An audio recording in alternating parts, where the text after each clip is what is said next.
नमस्कार दोस्तों, कैसे हैं आप लोग। बात करेंगे हम जियो फाइनेंशियल सर्विसेज की। देखिए, इसके क्वार्टर 4 के नतीजे आ गए हैं और नतीजे कैसे आए हैं आपको पता तो होगा, लेकिन जो इन डेप्थ एनालिसिस है वो शायद ही आपको किसी ने बताया होगा। और जो रिजल्ट्स हैं वो मार्केट क्लोज होने के बाद आए हैं, तो इस कारण से इस खबर का जो इम्पैक्ट है आपको कल भी देखने को मिलेगा। कैसा रिजल्ट्स हैं, क्या इफ़ेक्ट होगा, बहुत ही शॉर्ट में हम यहाँ पर समझने वाले हैं।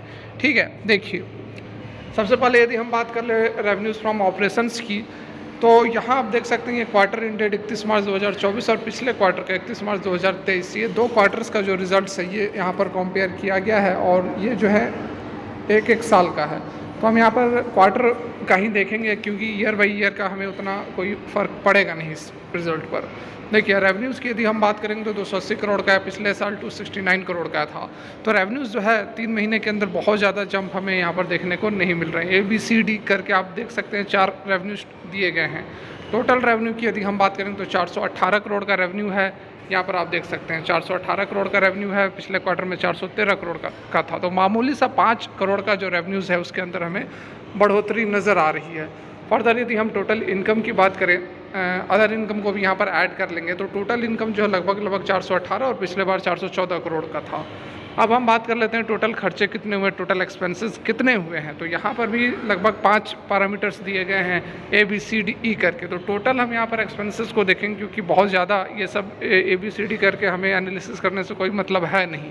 तो हम यदि टोटल एक्सपेंसेस की बात करें तो यहाँ पर आप देख सकते हैं कि 103 करोड़ का खर्चा रहा है। पिछले क्वार्टर में लगभग 99 करोड़ का खर्चा रहा। तो खर्चा जो है वह थोड़ा सा इंक्रीज़ हुआ है इस क्वार्टर में, 2-4 करोड़ की वृद्धि हुई है। ठीक है, यहाँ पर यदि हम देखें प्रॉफिट, ये टोटल एक्सपेंसेस में से टोटल अर्निंग्स को माइनस कर देंगे तो जो प्रॉफिट हमारा निकल कर आ रहा है वो आप यहाँ पर देख सकते हैं 315 और 315 सेम यहाँ पर प्रॉफिट बनता हुआ नज़र आ रहा है। लेकिन उसके बाद जो 7 नंबर आप देख सकते हैं share of profit of associates and joint venture.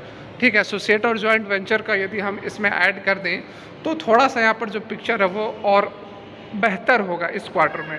ठीक है, प्रॉफिट बिफोर टैक्स 8 नंबर पर यदि आप ध्यान दें, टैक्स से पहले जो प्रॉफिट है वो यहाँ पर 392 करोड़ है, पिछले क्वार्टर में 381 करोड़ था। और ये कब हुआ है, एसोसिएट्स का प्रॉफिट, जॉइंट वेंचर्स का प्रॉफिट ऐड करने के बाद। नहीं तो ऑलमोस्ट यहाँ पर सिमिलर हमें प्रॉफिट नज़र आ रहा था जियो फाइनेंशियल सर्विसेज का पिछले क्वार्टर और इस क्वार्टर का यदि हम कंपेयर करें तो।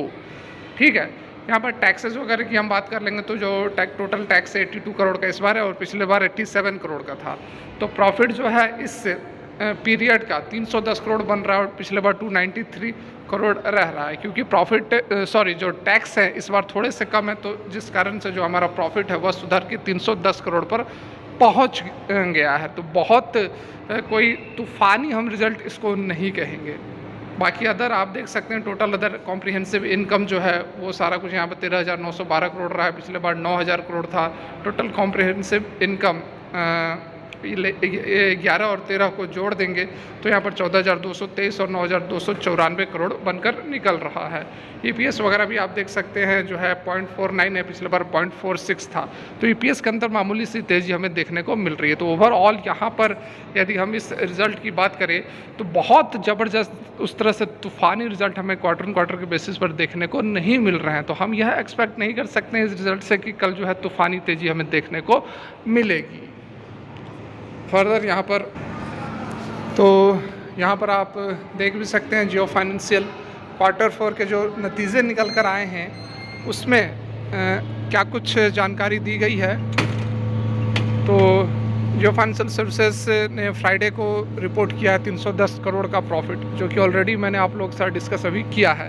ठीक है, फर्दर यहाँ पर देखिए क्या कुछ निकल कर आ रहा है। तो जियो फाइनेंशियल सर्विसेज का जो PAT है, मतलब प्रॉफिट आफ्टर टैक्स जो है वह 1605 करोड़ का है। ठीक है, सारा कुछ ऑलरेडी हमने डिस्कस यहाँ पर कर लिया है।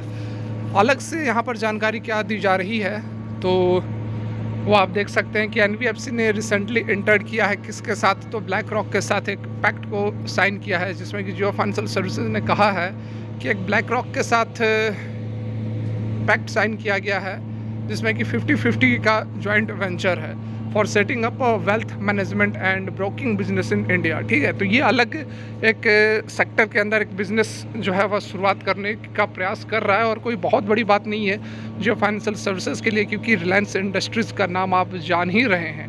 ठीक है, this is Jio and BlackRock second JV, ठीक है, joint venture. The duo had launched an asset management venture last year. इससे पहले एसेट मैनेजमेंट वेंचर जो था ऑलरेडी इन्होंने अपना साइन किया हुआ है, और ये अब दूसरा डील, बड़ा डील यहाँ पर होने वाली है।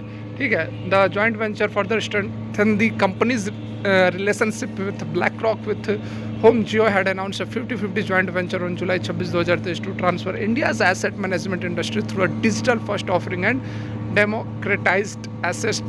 ठीक है, तो बाकी बातें वही यहाँ पर बताई जा रही हैं। तो आशा करता हूँ कि आपको कुछ जानकारी मिली होगी, अच्छी लगी हो तो लाइक करके हमें मोटिवेट ज़रूर करें। चैनल को सब्सक्राइब कर सकते हैं ज़बरदस्त जेन्युइन कंटेंट के लिए। Thanks for watching, have a great day.